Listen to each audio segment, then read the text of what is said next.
Hey guys, Tim Stratton here. So I've been dropping some hints recently, and a few days ago I made it crystal clear in an article I published on my website called Scholars Supporting Stratton that I'm going to be publishing a second edition of my book, Human Freedom, Divine Knowledge and Mere Molinism. Now this has led many people to ask, Tim, why in the world are you working on a second edition of your book just a couple of years after the original was published? And it's for several reasons, but let me give you three. First of all, some of my views have changed. So for example, my views on John Calvin have changed since publishing my book.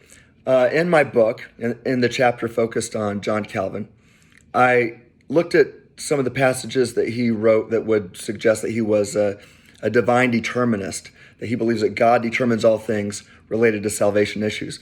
But then I looked at some claims that he made that seemed to contradict that view, that would leave open something called, or what I refer to as limited libertarian freedom in things other than salvation issues. The more I study Calvin, however, I think that he would probably say that he is he's an exhaustive divine determinist. He's an Ed guy. He believes that God determines everything. Now, again, to be fair to me, he did make some statements that seemed to contradict that, or at least he made some confusing statements. But I've made confusing statements, and I want people to treat me charitably, so I figure I better do the same for John Calvin. So I think that it's fair to say that John Calvin was probably an Ed kind of Calvinist, that John Calvin was probably an exhaustive divine determinist. So I'm going to treat him that way in this second edition. What's the second reason that I'm doing this second edition? It's because I've realized that, I know this is going to be surprising to many, but that book, the original book, it wasn't inerrant. All right, there's some mistakes in it. And look, I know the second edition isn't going to be inerrant either. There will be, I'm sure there's going to be mistakes in that, but I'm going to try to make it much better.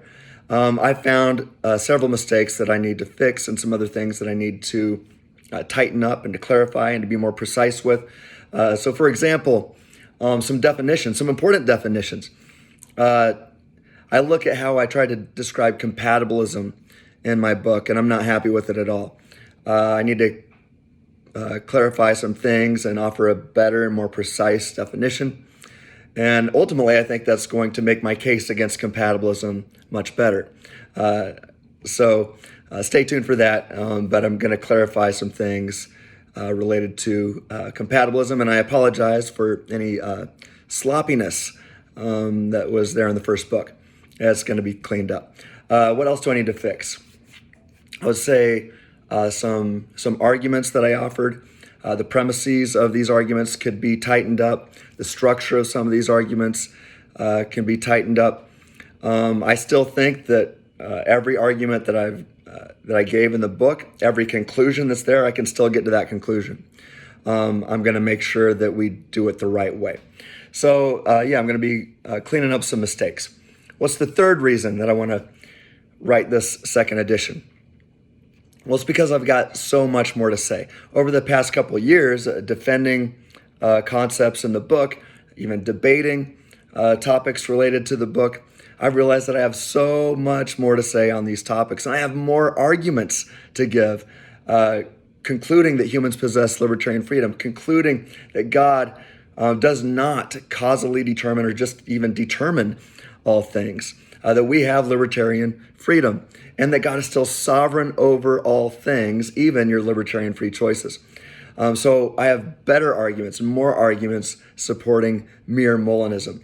So yes, thus far, on top of all the multiple edits and revisions that I've already made, I've already written over 50 pages of new material to add to the book, and I'm not done.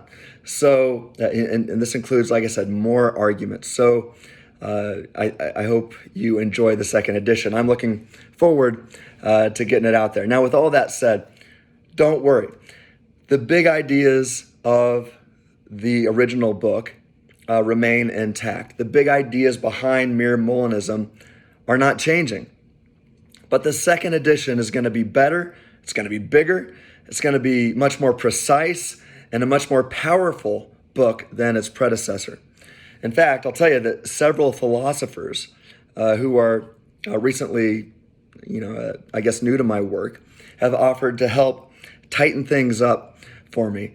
So the second edition is going to have several sets of philosophical eyes on it before it's published. And that's sure to make the second edition much stronger. At the end of the day, I started this whole process because I was a youth pastor and I was trying to answer the tough questions that kids were asking me. I still see myself as a youth pastor trying to help students, trying to help young people, trying to help people in general, and trying to answer their tough questions.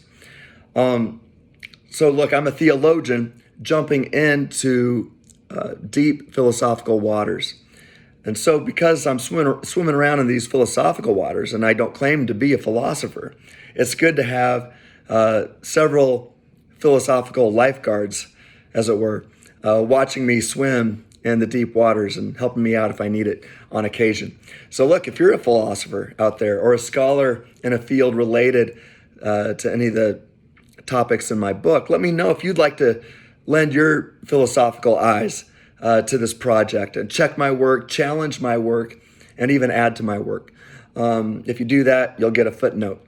In fact, I'm even footnoting a well-known Calvinist scholar who's been talking to me and arguing with me on some things, and he's helped me to see a couple things that I need to edit or revise. And so I've already told him that he's getting a footnote in the new book. So again, with all that said, let me reiterate that the big ideas behind Mere Molinism have not changed. So if you got the first book, that's great. The big ideas behind the original edition, which is soon to be a collector's item, those big ideas aren't changing. But the arguments and the content that reaches the conclusions and the big ideas of the book are going to be much stronger than the original. And like I said, more arguments are going to be included. So look, at the end of the day, I'm just excited to help people see the explanatory power of Molinism and how Molinism magnifies the greatness of God, how Molinism allows us to consistently see God and think about God in the highest way. I mean, A.W. Tozer says the most important thing about a person is what comes into their mind when they think about God. And I believe that Molinism allows us to think of God in the highest way.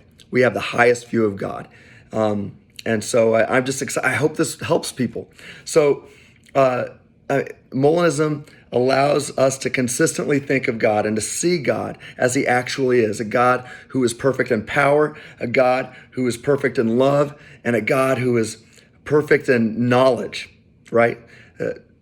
Perfect. He's a maximally great being. So look, stay tuned for Human Freedom, Divine Knowledge, and Mere Molinism, edition 2, and I'll keep you posted. So make sure you follow me on the socials, Facebook, Twitter, Instagram, and definitely on YouTube.